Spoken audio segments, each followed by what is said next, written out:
Okay guys, let's draw a realistic 3D object. Now it doesn't really matter what you draw, just that you pick something that you kind of like the shape of or it's interesting to you. And if it's a real flat object, then it kind of defeats the purpose. I happen to choose nail polish. It's what I had, I don't know. Some other examples that I had sitting by me were a little toy car, a bottle of glue. It could be a pair of scissors or pens and a pen holder. Before I worry too much about my light source and where my shadow is going to lay on my paper, I like to go ahead and just sketch in some pretty basic lines. Now, if I would have thought about it more at the beginning, I would have been a little more specific and careful to make sure my straight lines were more straight, because when I got all the way done, I thought my bottle of polish still looked a little tipped over, a little wonky. So I think that you really just need to emphasize this takes some time. Do not rush. When you introduce your light source, it's just a flashlight held to one side. A darker area is better to see this, but it's going to show you which side is your shadow. Now, I like to kind of lightly sketch in my shadow because I find that if I don't do that, sometimes my shadow gets really long, like really far out.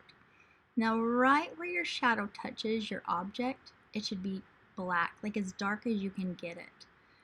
Okay, because we're going all the way from our lightest white areas to the darkest dark.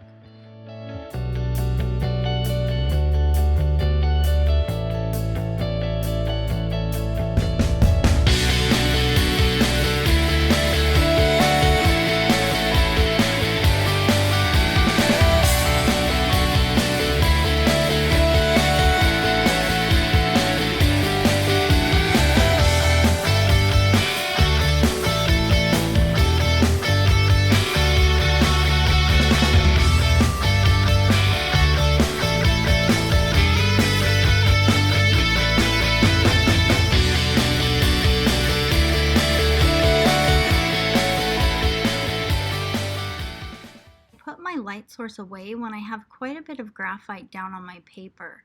Then I begin with my blending.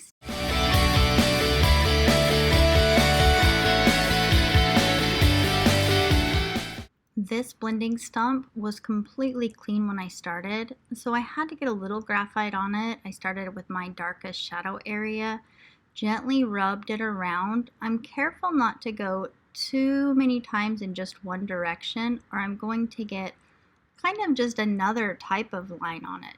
So instead I'm switching back and forth. Sometimes I use a circular motion.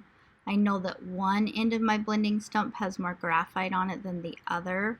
And by switching those, I can really help get my darkest areas really dark and my lighter areas to stay pretty white.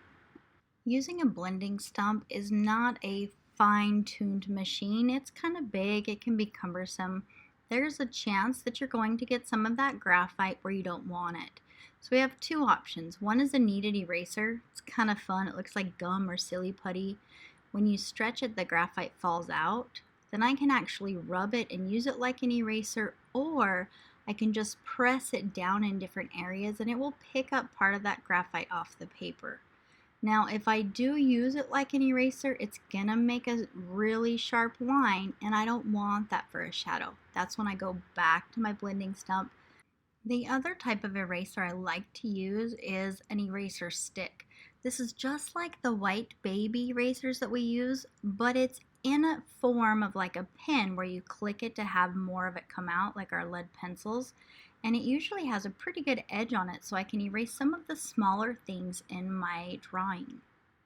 When you're adding the finishing touches onto your realistic drawing, you'll find yourself going back and forth quite a bit between all of your tools.